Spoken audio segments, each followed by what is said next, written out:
जय श्री राम। ऐसा विचार कर जो भी संतों का संग करता है, हे गरुण जी, इसके लिए श्री राम जी की भक्ति सुलभ हो जाती है। ब्रह्म समुद्र है, ज्ञान मंद्राचल है और संत देवता है, जो उस समुद्र को मत कर कथा रूपी अमृत निकालते हैं, जिसमें भक्ति रूपी मधुरता बसी रहती है। वैराग्य रूपी ढाल से अपने को बचाते हुए व ज्ञान रूपी तलवार से मद लोभ मोह रूपी वैरियों को मारकर जो विजय प्राप्त करती है, वह हरि भक्ति है। हे पक्षीराज, इसे विचार कर देखिए। पक्षीराज गरुण जी फिर प्रेम सहित बोले, हे कृपालु, यदि मुझ पर आपका प्रेम है तो हे नाथ, मुझे अपना सेवक जानकर मेरे 7 प्रश्नों के उत्तर बखान कर कहिए। हे नाथ, हे धीर बुद्धि, पहले तो यह बतलाइए कि सबसे दुर्लभ कौन सा शरीर है, फिर सबसे बड़ा दुख कौन है और सबसे बड़ा सुख कौन है, यह भी विचार कर संक्षेप में ही कहिए। संत और असंत का मर्म आप जानते हैं, उनके सहज स्वभाव का वर्णन कीजिए। फिर कहिए कि श्रुतियों में प्रसिद्ध सबसे महान पुण्य कौन सा है और सबसे महान भयंकर पाप कौन सा है। फिर मानस रोगों को समझा कर कहिए, आप सर्वज्ञ हैं, आप मुझ पर आपकी कृपा भी बहुत है। हे तात, अत्यंत आदर और प्रेम के साथ सुनिए। मैं यह नीति संक्षेप से कहता हूँ। शरीर मनुष्य शरीर के समान कोई शरीर नहीं है। चर अचर सभी जीव उसकी याचना करते हैं। यह मनुष्य शरीर नरक, स्वर्ग और मोक्ष की सीढ़ी है। कल्याणकारी, ज्ञानी, वैराग्य और भक्ति को देने वाला है। ऐसे मनुष्य शरीर को धारण करके भी जो लोग श्रीहरि का भजन नहीं करते और नीच से भी नीच विषयों में अनुरक्त रहते हैं, वे पारसमणि को हाथ से फेंक देते हैं और बदले में कांच के टुकड़े ले लेते हैं। जगत में दरिद्रता के समान दुख नहीं है और संतों के मिलने के समान जगत में सुख नहीं है। और हे पक्षीराज, मन, वचन और शरीर से परोपकार करना यह संतों का सहज स्वभाव है। संत दूसरों की भलाई के लिए दुख सहते हैं और अभागे असंत दूसरे को दुख पहुँचाने के लिए। कृपालु संत भोज के वृक्ष के समान दूसरों के हित के लिए भारी विपत्ति सहते हैं, अर्थात अपनी खाल तक उधड़वा लेते हैं। किंतु दुष्ट लोग संत की भांति दूसरों को बांधते हैं और उन्हें बांधने के लिए अपनी खाल खिंचवाकर विपत्ति सहकर मर जाते हैं। हे सर्पों के शत्रु गरुण, सुनिए। दुष्ट बिना किसी स्वार्थ के सांप और चूहे के समान आकाश ही दूसरों का उपकार करते हैं, अकारण ही दूसरों का अपकार करते हैं। वे पराई संपत्ति का नाश करके स्वयं नष्ट हो जाते हैं, जैसे खेती का नाश करके ओले नष्ट हो जाते हैं। दुष्ट का अभ्युदय अर्थात उन्नति प्रसिद्ध अधम ग्रह केतु के उदय की भांति जगत के दुख के लिए ही होता है और संतों का अभ्युदय सदा ही सुखकर होता है। जैसे चंद्रमा और सूर्य का उदय विश्व भर के लिए सुखदायक है। वेदों में अहिंसा को परम धर्म माना है और परनिंदा के समान भारी पाप नहीं है। शंकर जी और गुरु की निंदा करने वाला मनुष्य अगले जन्म में मेढक होता है और वह 1000 जन्म तक वही मेढक का शरीर पाता है। ब्राह्मणों की निंदा करने वाला व्यक्ति बहुत से नरक भोग कर फिर जगत में कौवे का शरीर धारण करके जन्म लेता है। जो अभिमानी जीव देवताओं और वेदों की निंदा करते हैं, वे रौरव नरक में पड़ते हैं। संतों की निंदा में लगे हुए लोग उल्लू होते हैं, जिन्हें मोह रूपी रात्रि प्रिय होती है और ज्ञान रूपी सूर्य जिनके लिए बीत गया रहता है। जो मूर्ख मनुष्य सबकी निंदा करते हैं, वे चमगादड़ होकर जन्म लेते हैं। हे तात, अब मानस रोग सुनिए, जिनसे सब लोग दुख पाया करते हैं। सब रोगों की जड़ मोह अर्थात अज्ञान है। उन व्याधियों से फिर और बहुत से शूल उत्पन्न होते हैं। काम वात है, लोभ अपार कफ है और क्रोध पित्त है, जो सदा छाती जलाता रहता है। यदि कहीं ये तीनों भाई प्रीति कर ले तो दुखदायक सन्निपात रोग उत्पन्न होता है। कठिनता से प्राप्त होने वाले जो विषयों के मनोरथ हैं वे ही शूल हैं, उनके नाम कौन जानता है। ममता दाद है, ईर्ष्या खुजली है, हर्ष विषाद गले के रोगों की अधिकता है, गलगंड कंठमाला या घेंघा रोग आदि रोग है। पराये सुख को देखकर जो जलन होती है वह क्षयी है।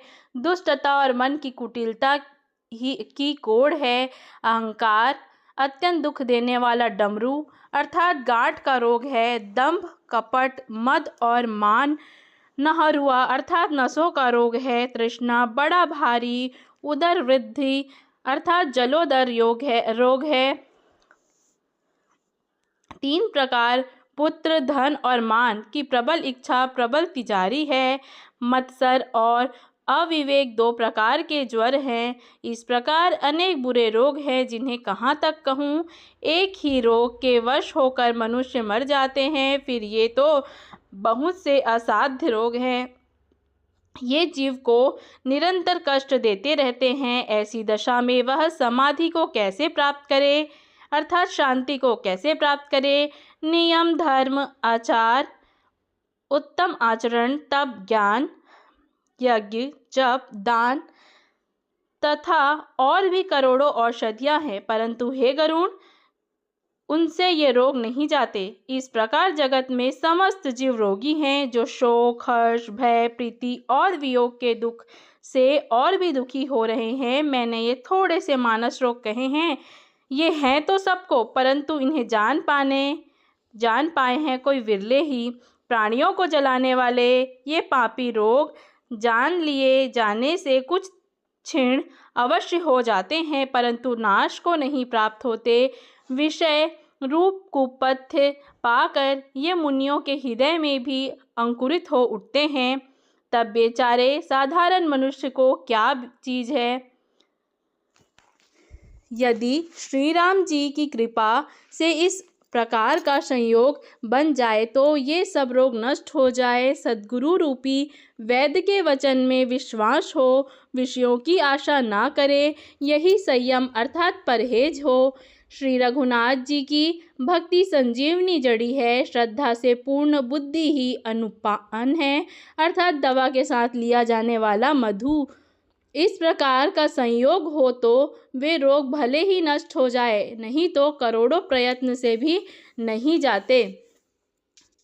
हे गोसाई, मन को निरोग हुआ तब जानना चाहिए जब हृदय में वैराग्य का बल बढ़ जाए, उत्तम बुद्धि रूपी भूख नित नई बढ़ती रहे और विषयों की आशा रूपी दुर्बलता मिट जाए। इस प्रकार सब रोगों से छूटकर जब मनुष्य निर्मल ज्ञान रूपी जल में स्नान कर लेता है, तब उसके हृदय में राम भक्ति छा रहती है।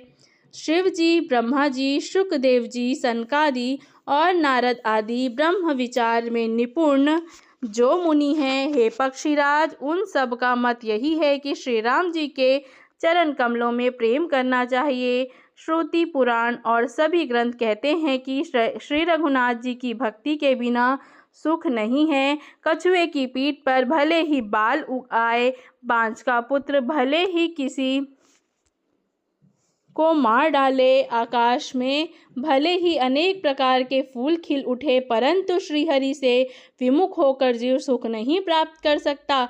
मृग तृष्णा के जल को पाने से भले ही प्यास बुझ जाए, खरगोश के सिर पर भले ही सिंग निकल आए, अंधकार भले ही सूर्य का नाश कर दे, परंतु श्री राम से विमुख होकर जीव सुख नहीं पा सकता। बर्फ से भले ही अग्नि प्रकट हो जाए, ये सब अनहोनी बातें चाहे हो जाए, परंतु श्री राम से विमुख होकर कोई भी सुख नहीं पा सकता। जल को मथने से भले ही घी उत्पन्न हो जाए, बालू से भले ही तेल निकल आए, परंतु श्रीहरि के भजन बिना संसार रूपी समुद्र से नहीं तरा जा सकता। यह सिद्धांत अटल है। प्रभु मच्छर को ब्रह्म कर सकते हैं और ब्रह्म को मच्छर से भी तुच्छ बना सकते हैं। ऐसा विचार कर चतुर पुरुष सब संदेह त्याग कर श्री राम जी को ही भजते हैं। मैं आपसे भली भांति निश्चित किया हुआ सिद्धांत कहता हूँ, मेरे वचन अन्यथा अर्थात मिथ्या नहीं है। जो कि मनुष्य श्रीहरि का भजन करते हैं, वे अत्यंत दुस्तर संसार सागर को सहज ही पार कर जाते हैं। हे नाथ, मैंने श्रीहरि का अनुपम चरित्र अपनी बुद्धि के अनुसार कहीं विस्तार से और कहीं संक्षेप से कहा। हे सर्पों के शत्रु गरुण जी, श्रुतियों का यही सिद्धांत है कि सब काम भुलाकर श्री राम जी का भजन करना चाहिए। प्रभु श्री रघुनाथ जी को छोड़कर और किसका सेवन किया जाए, जिनका मुझ जैसे मूर्ख पर भी ममत्व है। हे नाथ, आप विद्वान रूप हैं, आपको मोह नहीं है। आपने तो मुझ पर बड़ी कृपा की है, जो आपने मुझसे सुखदेव जी, शनकादि व शिव के मन को प्रिय लगने वाली अति पवित्र राम कथा पूछी। संसार में घड़ी भर का या पल भर का एक बार का भी सत्संग दुर्लभ है। हे गरुण, अपने हृदय में विचार कर देखिए, क्या मैं भी श्री राम जी के भजन का अधिकारी हूँ? पक्षियों में सबसे नीच और सब प्रकार से अपवित्र हूँ, किंतु ऐसा होने पर भी प्रभु ने मुझको सारे जगत को पवित्र करने वाला प्रसिद्ध कर दिया। यद्यपि मैं सब प्रकार के हीन अर्थात नीच हूँ, तो भी आज मैं धन्य हूँ, अत्यंत धन्य हूँ, जो श्री राम जी ने मुझे अपना निज जन जानकर संत समागम दिया। हे नाथ, मैंने अपनी बुद्धि के अनुसार कहा, कुछ भी छिपा नहीं रखा। फिर भी श्री रघुवीर के चरित्र समुद्र के समान हैं, क्या उनकी कोई था पा सकता है?